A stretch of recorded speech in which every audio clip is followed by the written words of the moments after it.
Hey, what's up, everybody? Happy Halloween, first of all. Hope everybody had a safe and fun, happy holiday. I want to take a break from all the Godzilla stuff for a second because I've been very Godzilla centric, and thankfully, I've been fortunate to have a lot of clients who've trusted me with their expensive imported statues and everything like that to kind of work on throughout all this time. But before I did all these Godzilla things, I was working on something for one of my clients, one of my greatest clients, and he's one of my first ones really when I first started Iconic Repaints. But he had the idea of creating a line of Primal Rage figures using other existing figures from other properties, and I really liked the idea of it. I kind of have a soft spot for Primal Rage because I grew up in the '90s too, and I remember playing so many hours playing that game because I think Mortal Kombat made me fall in love with fighting games. But then after that, everything that had somewhat of a similar aesthetic, I gravitated to. Like Killer Instinct was another one, but Primal Rage was unique because instead of always fighting as human characters as like the star of the show, there was really none of that in this. It was a bunch of gods fighting each other, and they took the avatars of existing creatures like beasts like apes and dinosaurs, dragons, so on and so forth. And so I really appreciated that, and so the idea of actually kind of being involved with this was appealing to me. And starting off, we had the two apes, Blizzard and Chaos. Now, using for both of these figures, I used I think the first series NECA King Kong figure. Now, in the case of Blizzard, it was they were both repaints head to toe, but in the case of Blizzard, it was a blue skin with white fur. He looks like he belongs in a frozen mountain range area type of thing in the hills. And then Chaos, contrarily, looks like he belongs near a volcano or something. But both of them were repainted head to toe. Thought the color patterns came out great with both of them. Some dry brushing involved, of course, and then epoxy clay used to sculpt hair and beards on them. This is one of my first times using epoxy sculpt on figures like this, so it was a little intimidating. Shipping them was a little scary. I didn't know how they were going to really hold up. Thankfully, everything got there safe and sound, and client was very happy, so we continued the series. So next up was he sent two generic dinosaur figures like the kinds you'd find in hobby shop stores or like the educational toy section, and I made Sauron and Diablo. They were the next ones up.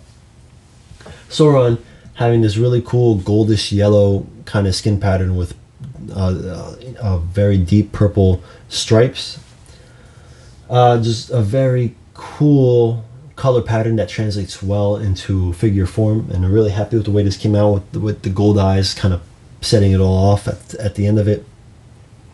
Now Diablo, as his name would suggest, he's got a very devilish color pattern to him, a very deep red, almost blood red, with black stripes going down his back and body. When I posted these on my pages, I think Diablo was probably the most popular one that I've done. People really tend to gravitate towards him. He's got it's those colors, man. I'm telling you, just red and black, they just always go together. Very sinister looking. So sent those to the client. He was very happy with those as well, and he sent me pictures back of the way he kind of set them up to display against each other, and did little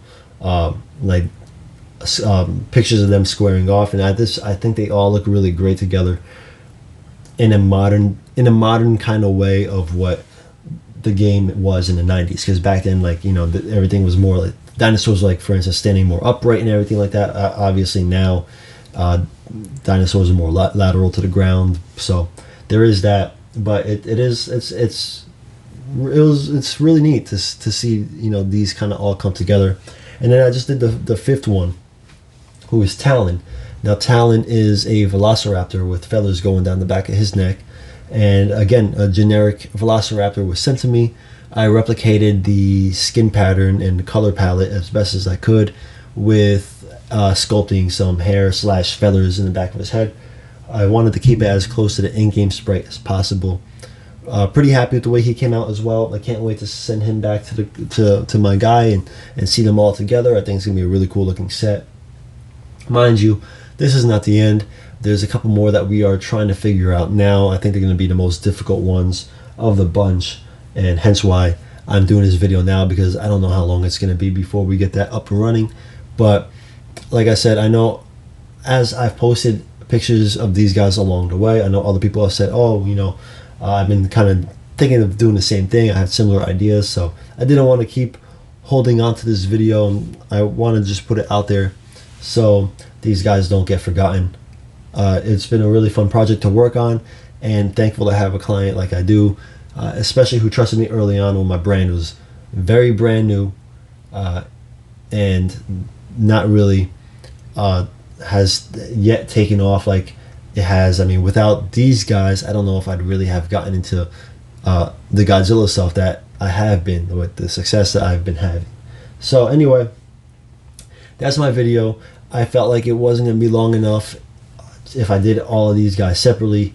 Probably a little easier also to really kind of get a sense of how they all look, as long, you know, by showing them together. At least the first four. Talon's gonna have to wait. And yeah, I will keep it updated when I get the new guys in and we figure out how we're gonna achieve that. So thank you guys again. Like and subscribe. And yeah, everybody be safe. Peace.